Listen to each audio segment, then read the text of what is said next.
Digital ഇന്ത്യയിൽ മറ്റൊരു സാങ്കേതിക വിപ്ലവം. വാട്സപ്പിനെ പിന്തള്ളി ഒന്നാമതായി എത്തിയ ഇന്ത്യൻ നിർമ്മിത ആപ്പായ Arattai.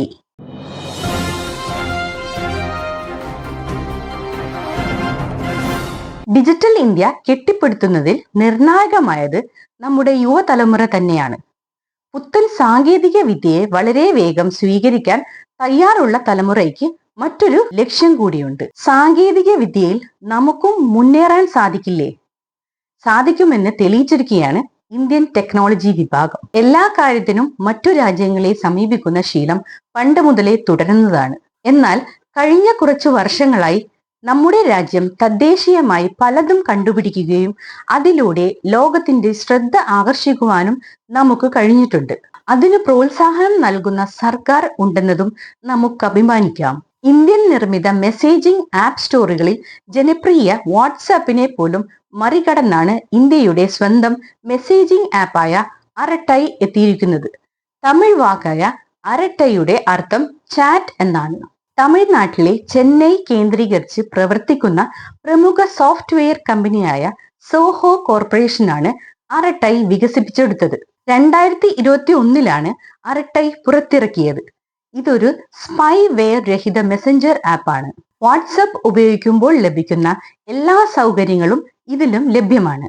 Voice chatting, text messaging, വ്യക്തിയുടെയും ഗ്രൂപ്പുകളുടെയും video calling, audio calling, media sharing എല്ലാം തന്നെ നമ്മുടെ അരട്ടയിൽ ലഭ്യം. ഉപയോക്താക്കളുടെ ഡാറ്റ പരസ്യങ്ങൾക്കോ മറ്റ് ദുരുപയോഗത്തിനോ എടുക്കില്ലെന്ന് സോഹോ കമ്പനി ഉറപ്പു നൽകുന്നു. കുറഞ്ഞ ഇന്റർനെറ്റ് വേഗതയിൽ പോലും സുഗമമായി ഉപയോഗിക്കാൻ കഴിയുന്ന രീതിയിലാണ് ആപ്പ് രൂപകൽപ്പന ചെയ്തിരിക്കുന്നത്. ഇത് സാധാരണക്കാരനും അവന്റെ പഴയ സ്മാർട്ട് ഫോണിലും പ്രവർത്തിപ്പിക്കാൻ സാധിക്കും. സോഷ്യൽ മീഡിയയിലും മറ്റുമായി അരട്ടയെ കുറിച്ച് ചർച്ചകൾ ചൂടുപിടിച്ചിരിക്കുകയാണ്.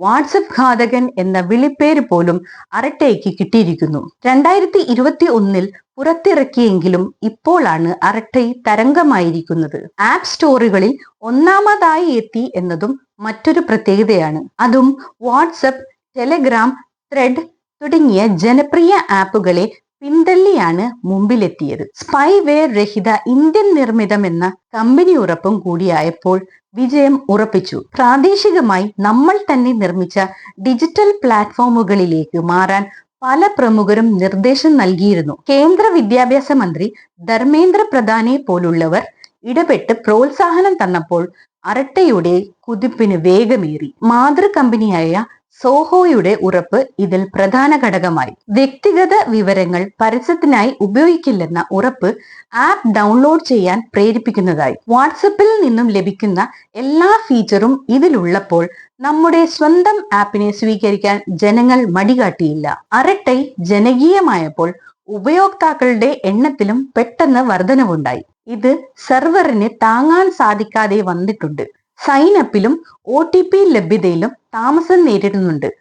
എന്നിരുന്നാലും അരട്ടൈ ഉപയോഗിക്കുന്നവരുടെ എണ്ണം പെട്ടെന്ന് വർദ്ധിക്കുകയാണ്. അരട്ടയ്ക്ക് കിട്ടിയ സ്വീകാര്യത നിലനിർത്താൻ കമ്പനി കഠിനമായി പ്രയത്നിക്കുന്നുണ്ട്. സാങ്കേതികമായി ഉയർന്ന പ്രശ്നങ്ങളെ പരിഹരിക്കാൻ കുറച്ച് ദിവസങ്ങൾ ആവശ്യമാണെന്നും അവർ പറഞ്ഞു.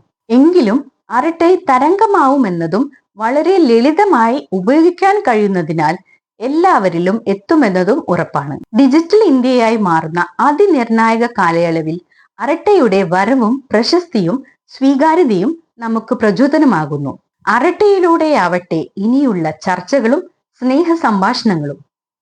എക്സ്പ്രസ് വാർത്തയ്ക്ക് വേണ്ടി ഞാൻ സൗര്യ കണ്ണൻ.